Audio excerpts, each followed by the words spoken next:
wanted to show you today some of these old vintage bulbs I've been collecting over the years. I've had these quite a while, apart from one I bought recently. These are very old carbon filament bulbs, and just want to show you the cap on them.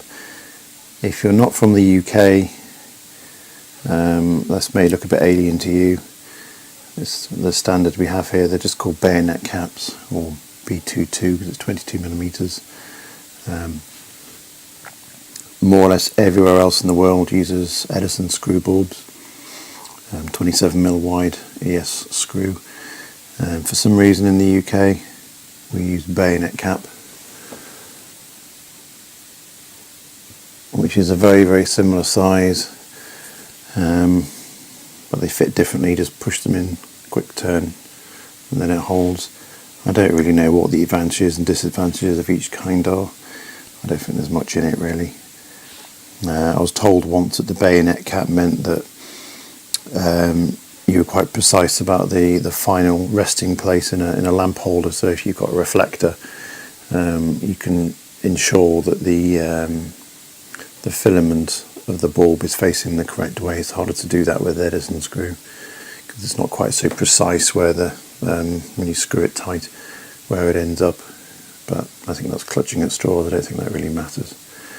But in the UK, that's what we use, bayonet cap. Unless you've got an adapter, which is very easy to do. These particular bulbs are carbon filament, which makes them very early. Certainly all a lot older than I am. So the filament inside is a string of carbon that acts as a resistor, so as the current passes through it glows a nice orange colour. Obviously long predate LED bulbs, but they were in my day they were more of a tungsten filament. Not the halogen ones. I'm not talking about the little halogen bulbs, but the filaments in these were tungsten. They tend to be they look like little tight springs inside. I guess they're more reliable, more efficient than the older carbon type. As far as I know, you can't buy these anymore. The carbon ones are not manufactured anymore. I've not seen any modern ones for sale. But I think they're the prettiest. You do get a lovely orange glow off them. It's nicer than tungsten. I know on like sites like eBay and other outlets, there's plenty of people doing what they call sort of vintage style bulbs that do have a tungsten filament in them. They're designed, they've got coils in them to look like carbon bulbs, but they're not really, not that I've seen. Although they look very similar. The light they give off isn't quite so nice, I don't think. But carbon lamps are not particularly bright, so they're not a very good source of light if you want lots of output. However, for something like a bedside light where you just want a nice glow, they're kind of ideally suited to that really.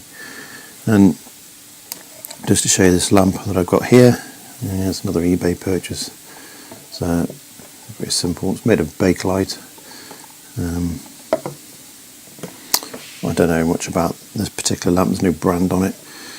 I'm guessing this is probably 1940s, 1950s, something like that. And in the top is the bayonet bulb holder. And an old bulb. I could do a cleaning these caps here. This particular one says, can hardly read it. It says Carbon Maxim, property of HM government, British made. Didn't know that. And then it says 25 candle power. Yeah, that's at full blast. if you end up getting any of these bulbs and wanting to use them, my advice to you is not to run them at full power. Use a little plug-in dimmer switch. I've got one on here. Basically it's a plug with a little wheel on it that turns the power up and down, and run them quite low. They look much better when they run low anyway. They'll last forever like that. If you run them at full mains voltage as they're originally intended for, I'm sure they'll work, but they're going to wear out much faster, which is a bit of a shame on something this old. I'll just turn that on. Just turn the voltage up a little bit.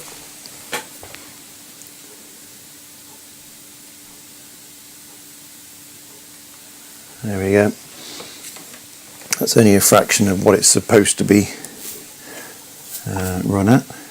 That's quite pretty, don't you think?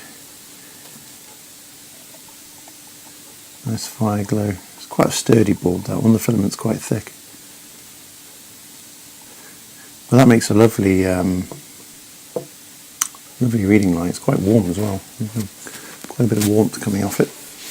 Show you some other ones.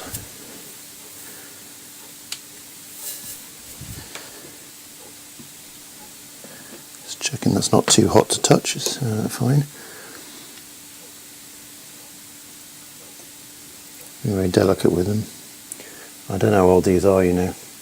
I bet this one, I don't know, 70 years old probably.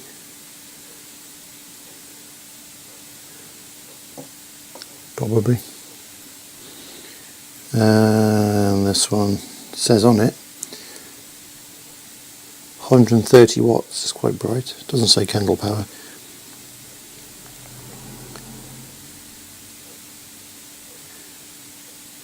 General Electric Company, made in England.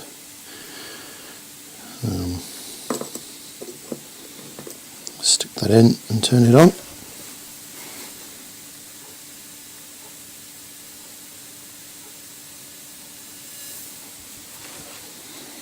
I agree, that's got a handsome bulb there.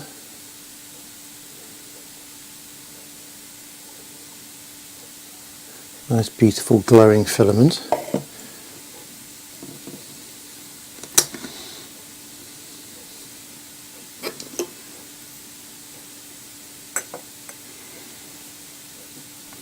This one I think is more or less the same. What does it say on it?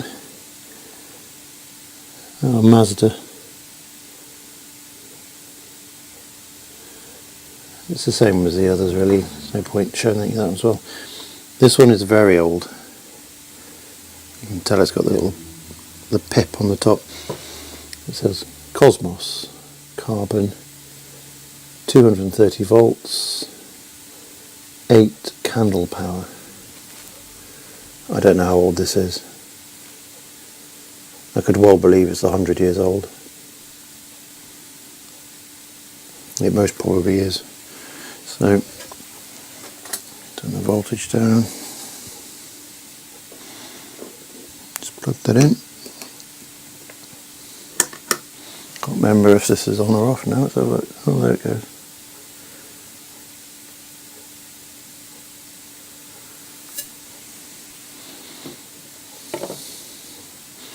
It's quite pretty. That filament's very thin, so it's shaking a little bit from the movement.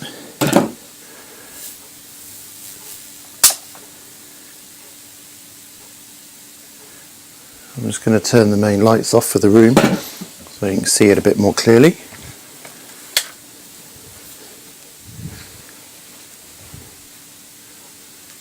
And hopefully that's quite visible.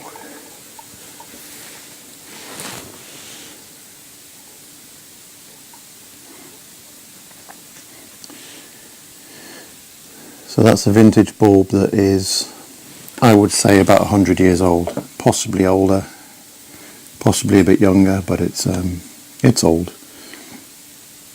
A lot of people talk about how LEDs last longer than bulbs.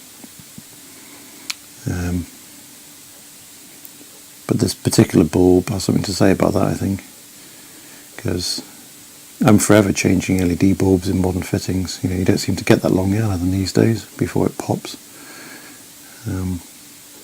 whereas this one's still going after all this time. And I suppose there's no reason to think it won't be going if it's looked after for the same time again, who knows. They're not so popular anymore because people consider old filament bulbs like this, or even the tungsten and halogen ones, to be inefficient compared to LEDs. And they are when you only look at them from their light output to their power consumption.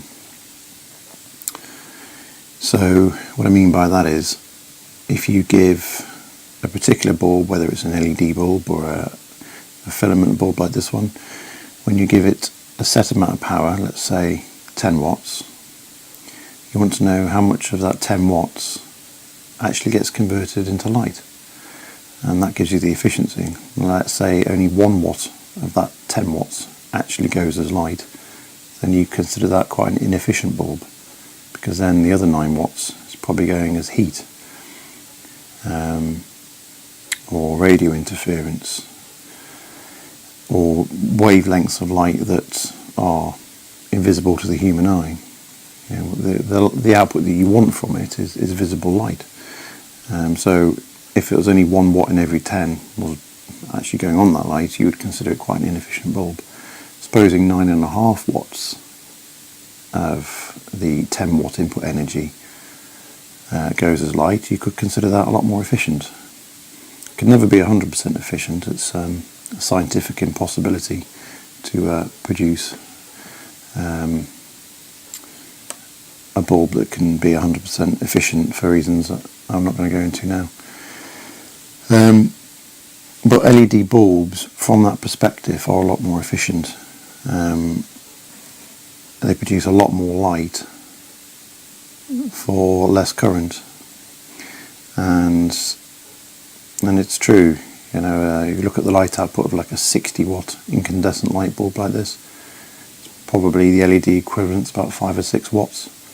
You know, so you get a lot more light to your power, and on the face of it that makes them look a lot more efficient, and they are in that respect. However, it also depends on the environment they're in. If you're in California and you are lighting the inside of your air-conditioned building, then light bulbs like LED light bulbs make an awful lot of sense, because you don't want heat in a building like that, because you're actually using electricity trying to remove heat from the building. So you don't want all your light bulbs producing heat, because it's just, you're wasting the energy producing the heat, and then you're wasting more energy taking the heat out of the building. You know, it's not a very environmentally good approach to do that. So bulbs like this in a Californian air-conditioned office building would be a bad idea. So bulbs like this in a hot country, not really advised. However, let's suppose you're using them in the UK and you live in a house that is heated, so it's got an electrically heated, centrally heated house off a thermostat. Actually, the fact that this uses most of its energy as heat is not a problem, because, alright, 90% of the energy it's consuming is going as heat. Well, it's a heated building anyway, so for every 10 watts of heat this bulb produces means that the central heating is having to produce 10 watts less heat itself. So you're just transferring it, really. So in a thermostat controlled central heated house or building here in the UK or any country where you're having to heat the building, as you would in the UK in the winter, perhaps not in the summer, but in the winter you would certainly heat it, then having an old-fashioned light bulb like this is actually no problem, because the heat is being used to offset what the central heating is doing, and the electric radiators from the central heating are not really any more or less efficient than this light bulb, but turning watts of electricity into units of heat. Okay, thank you very much.